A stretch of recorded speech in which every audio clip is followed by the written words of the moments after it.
الصبح بدا من طلعته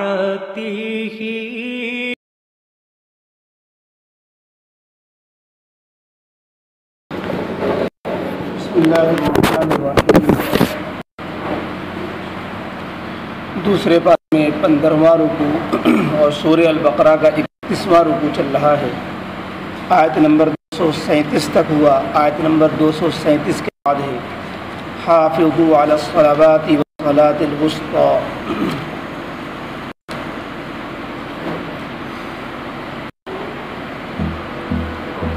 اعوذ باللہ من الشیطان الرجیم، بسم اللہ الرحمن الرحیم۔ حافظوا علی الصلوات والصلاۃ الوسطی وقوموا للہ قانتین فإن خفتم فرجالا أو ركبانا فإذا أمنتم فاذكروا الله كما علمكم ما لم تكونوا تعلمون۔ صدق اللہ العظیم۔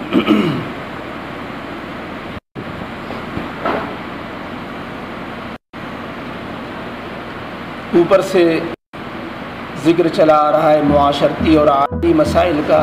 ازدواجی زندگی سے متعلق مسائل پیش آتے ہیں، طلاق، نکاح، مہر، عدت وفات، اور پھر اس کی جو مختلف صورتیں بنتی ہیں، مہر طے کیا نہیں کیا، طلاق قبل رخصت ہو گئی، بعد رخصت ہوئی، اس طرح کے مسائل کے ذکر چل رہے ہیں۔ آگے بھی کچھ عدت وفات اور طلاق کے مسائل آگے بھی آ رہے ہیں۔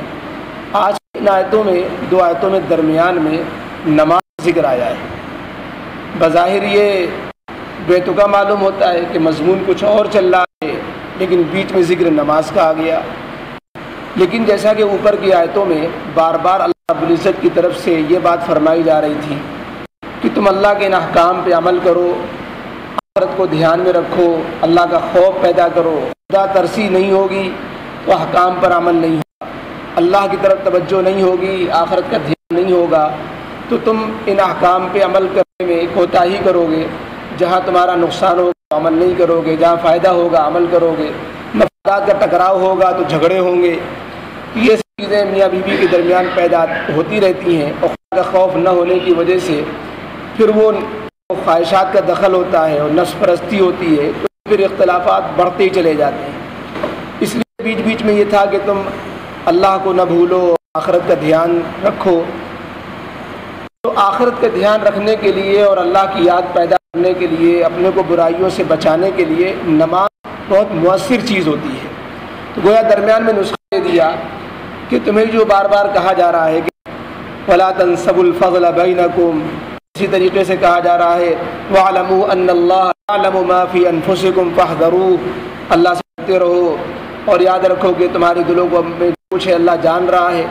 تو ان سب چیزوں کا اور ان سب صفات کو پیدا کرنے کے لیے نماز کا اہتمام انسان کو چاہیے۔ اس لیے نماز کا ذکر اس مناسبت سے یہاں پر لایا گیا۔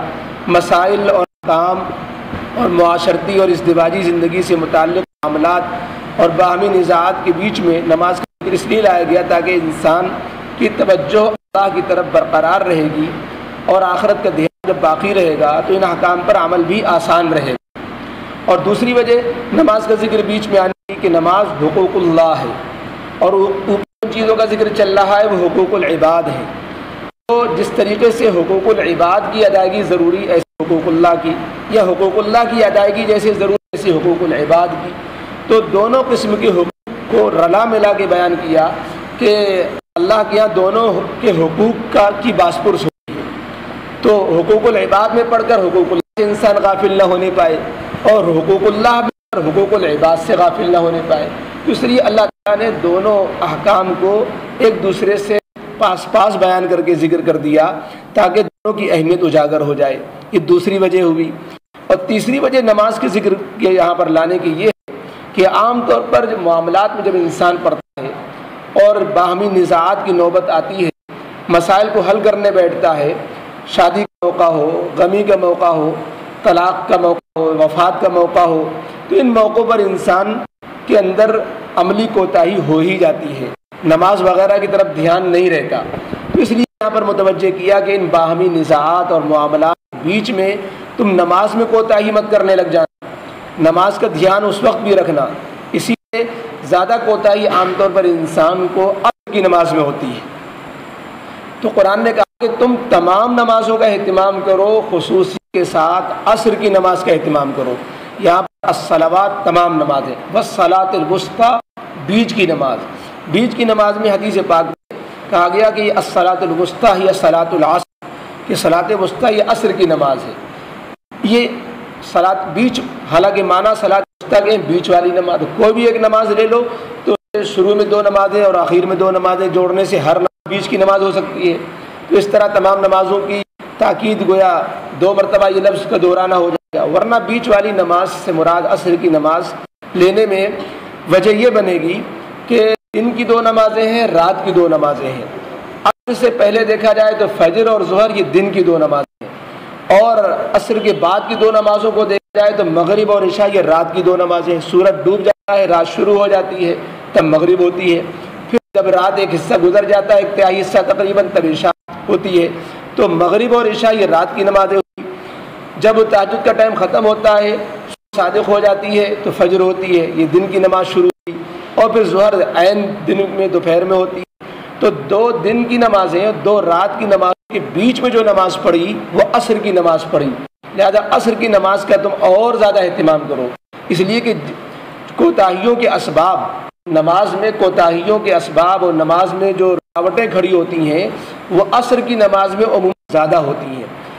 یہ کاروباریوں کے لیے عین عروج، کاروبار کے جو ہے بازار گرم ہوتا ہے اس وقت، اور اس وقت کسٹمر زیادہ ہوتے ہیں، اسی طریقے سے ملازمین اپنے لوگ وہاں سے چھوٹ رہے ہوتے ہیں، اور عورتیں بھی اپنے کام کاج میں مصروف ہوتی ہیں یا ادھر ہوتی ہیں، تو عام طور پر عصر کی نماز میں کوتاہیاں ہو جاتی ہیں۔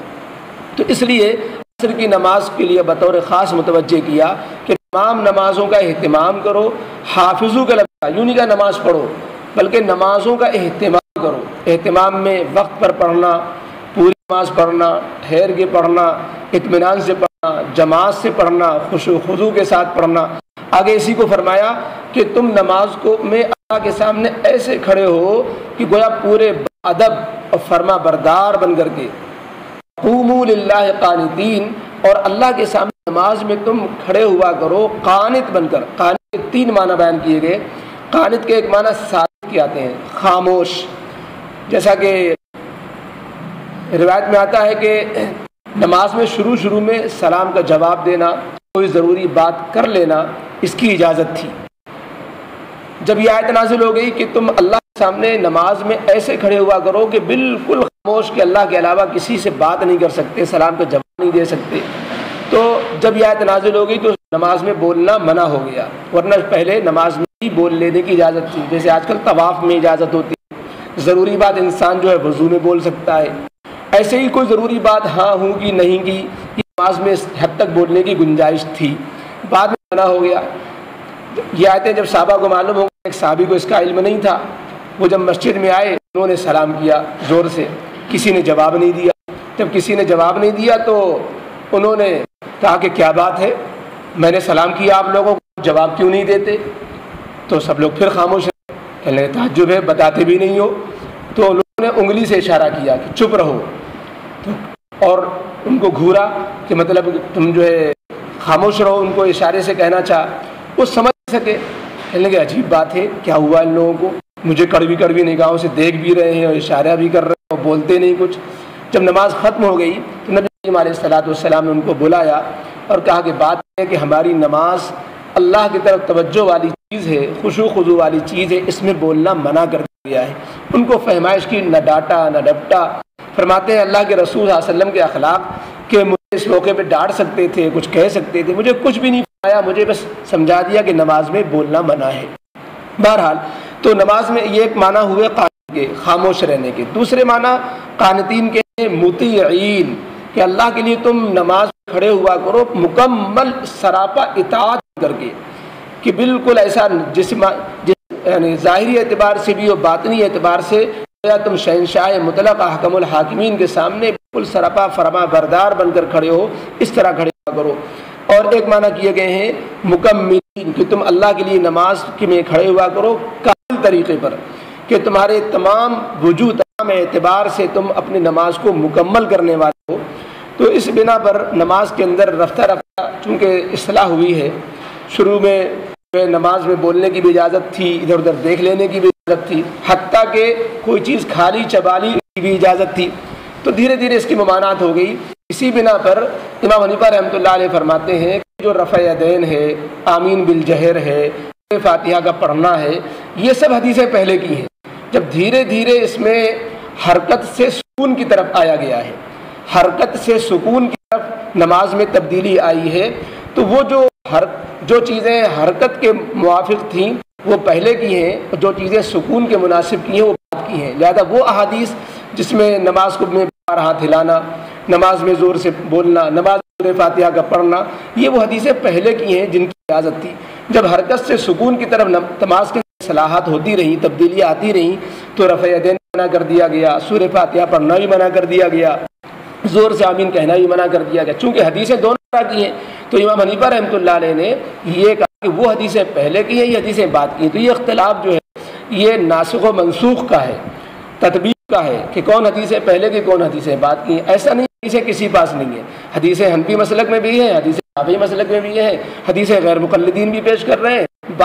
بات بس اتنی ہے کہ کون حدیث پہلے کی ہے کون حدیث بعد کی ہے۔ امام حنیفہ رحمۃ اللہ علیہ فرماتے ہیں کہ ہاتھ چھوڑے رکھنے کی، یعنی صرف ایک مرتبہ اٹھانے کی، اور سورہ فاتحہ نہ پڑھنے کی، یہ حدیثیں بعد کی ہیں، وہ حدیثیں پہلے کی ہیں۔ جیسے بولنے کی اجازت تھی، حرکت کی اجازت تھی، ایسی اس طرح کی چیز کی اجازت تھی، بعد میں منع کر دی گئی۔ بہرحال یہ بات ضمن آ گئی۔ تو پہلی آیت کا خلاصہ یہ نکلا کہ نماز کا اہتمام انسان کو ہر حال میں کرنا چاہیے، معاملات میں ہو، نزاعات میں ہو، خوشی میں ہو، غمی میں ہو، غافل نہیں ہونا چاہیے۔ اللہ کی یاد ہر حال میں انسان کو رکھنا چاہیے، خصوصاً جن اوقات میں انسان کی مشغولی کا وقت زیادہ ہوتا ہے، عصر کی نماز اس میں اس کا اہتمام کرنا چاہیے، اور نماز کو پوری سراپا اطاعت اور فرما برداری بن کر فرما بردار بندہ بن کر کے پڑھنا چاہیے۔ آگے آیت میں فرمایا کہ نماز کا اہتمام تم اس حد تک کرو کہ اگر تمہیں نماز میں خطرات بھی لاحق ہو اور تمہیں حالت جنگ بھی ہو، اور یہ محسوس ہو رہا ہو کہ دشمن سامنے کھڑا ہے اور ہماری گردن بھی جا سکتی ہے، اور نماز پڑھ سکتے ہو، کھڑے کھڑے پڑھ سکتے ہو، تم رکوع نہیں کر سکتے، سجدہ نہیں کر سکتے، اپنی جگہ پر کھڑے کھڑے دشمن کو دیکھتے ہوئے، آنکھ میں آنکھ ملاتے ہوئے، اگر قبلہ رخ بھی فوت ہو جائے اس صورت میں تو بھی نماز بھی نہ چھوڑنا۔ کتنا سخت اہتمام نماز کا بتایا گیا کہ اگر دشمن سامنے کھڑا ہے، اس سے خطرہ بھی لاحق ہے، تو تم اگر اس کی طرف پیٹ پھیرو گے تو حملہ کر دے، تو تم پیٹ تو نہ پھیرو۔ قبلہ رخ نہیں ہو پا رہے، قبلہ رخ بھی معاف ہو گیا، قبلہ بھی نہ کرو۔ رکوع سجدہ نہیں کر پا رہے، رکوع سجدہ بھی نہ کرو۔ کھڑے کھڑے آپ اشارے سے نماز پڑھو، رکوع کا اشارہ کچھ ہلکا ہوگا، سجدہ کا اشارہ اس سے زیادہ گہرا ہوگا، تھوڑا سر جھکا کر کے۔ اسی طرح کھڑے کھڑے اپنی نماز فرض پوری کر لو۔ یہ کھڑے ہو کر، یا آدمی سواری پر سوار ہے تو اترنے کی ضرورت نہیں، تم گھوڑے پر سوار ہو، دشمن تمہارے سامنے ہے، تو گھوڑے کو جو ہے سوار ہوتے ہوئے گھوڑے پر چڑھے سواری پر چڑھے تم نماز اپنی پوری کر لو، وہ بھی اشارے سے نماز ہوگی۔ جیسے آدمی زمین پہ بیٹھ کے اشارے سے نماز پڑھتا ہے، رکوع سجدہ نہیں کر پا رہا ہے، تھوڑا تھوڑا جھک پاتا ہے، بیمار کی طریقے سے نماز پڑھ لے گا۔ نماز اس وقت بھی معاف نہیں ہے۔ تو قرآن نے کہا کہ تم نماز کے اس حد تک اہتمام کرو کہ اگر تم میں خطرات بھی لائق ہیں، دشمن کا اندیشہ بھی ہے، تو اگر تم کھڑے کھڑے پڑھ سکتے ہو، لیکن یہ کھڑے کھڑے پڑھنے کی اجازت ہے، چلتے چلتے ٹہلتے نہیں، اس لیے کہ اگر ٹہلنا پایا جائے گا تو عمل کثیر ہو جائے گا، نماز خراب ہو جائے گی۔ ایک مقام پر کھڑے ہو کر کے تو پڑھ سکتا ہے، اور اگر اس سے خطرات ہیں کہ ہمیں سواری پر اپنے ہتھیار کو مستقل چلاتے رہنا پڑے گا، اور کھڑے ہونے کی نوبت میں ہمیں مستقل دوڑتے رہنا پڑے گا، تو پھر نماز قضا کی جا سکتی ہے۔ جیسا کہ غزوہ خندق میں، جسے غزوہ احزاب بھی کہا جاتا ہے، نبی کریم علیہ الصلوۃ والسلام کی کچھ نمازیں اسی بنا پر فوت ہوئی تھیں۔ نبی کریم علیہ الصلوۃ والسلام نے کافروں کے لیے بد دعا فرمائی کہ اللہ ان کی قبروں کو آگ سے، جنہوں نے ہمیں نماز پڑھنے کا موقع مہلت تک نہیں ملنے دی، چونکہ دشمن کے سامنے مستقل حرکت میں رہنا پڑا۔ عصر کی نماز آپ کی فوت ہوئی، صحابہ کی فوت ہوئی، قضا ہو گئی، تو فرمایا کہ تو اس سے یہ نکالا گیا کہ اگر آدمی ایک جگہ کھڑے ہو کر نہیں پڑھ پا رہا ہے تو چلتے چلتے نماز پڑھنے کی اجازت نہیں ہے۔ چنانچہ پھر جب حالت امن ہو جائے تو اس وقت اس کی قضا کا حکم دیا گیا، اور فرمایا کہ جب حالت امن ہو جائے تو اس وقت اب بقیہ نمازیں یا چھوٹی ہوئی نمازیں یا جو ادا نماز کا وقت آئے تو اب ویسے پڑھنا ہوگی جیسے اللہ رب العزت نے عام نمازوں کو جو اطمینان کی حالت میں پڑھی جاتی ہیں پڑھنے کا طریقہ بتایا۔ رکوع بھی ہوگا اور سجدہ بھی ہوگا اور قبلے کی شرط بھی کرنا ہوگی اور اس میں جو ہے اپنے نگاہوں کو نیچی بھی رکھنا ہوگا. تو یہ جو طریقہ تھا نماز کے مصنون طریقہ، اس طریقے پر تم نماز ادا کرو کہ تم پہلے نہیں جانتے تھے نماز کیسے پڑھی جائے، اللہ نے رفتہ رفتہ تمہیں نماز کا سلیقہ سکھا دیا، اس طریقے پر نماز کو مکمل کرو. فرمایا حافظوا علی الصلوات والصلاۃ الوسطی، تم اہتمام کرو تمام نمازوں کا، والصلاۃ الوسطی، اور اہتمام کرو درمیانی نماز کا، عصر کی نماز کا، کہ عام طور پر اس میں غفلت زیادہ ہوتی ہے، وقت بھی اس کا مختصر ہوتا ہے. وقوموا للہ قانتین، اور تم اللہ کے سامنے باادب فرما بردار خاموش بن کر کھڑے رہا کرو. خاموش بن کر سے مراد یہ کہ دنیا کی بات یا یہ کہ کلام ناس لوگوں کے سے بات چیت نہ ہو. خفتم فرجالا او رکبانا، اور نماز کا اہتمام اس حد تک کرو کہ اگر تم خوف کی حالت میں بھی ہو، تمہیں دشمنوں کا ڈر بھی ہو، تو بھی نماز پڑھو، چاہے فریجالن پیدل کھڑے ہو کر ہی پڑھنا پڑے، اور رکبانن یہ سوار پر چڑھے ہوئے ہی پڑھنا پڑے.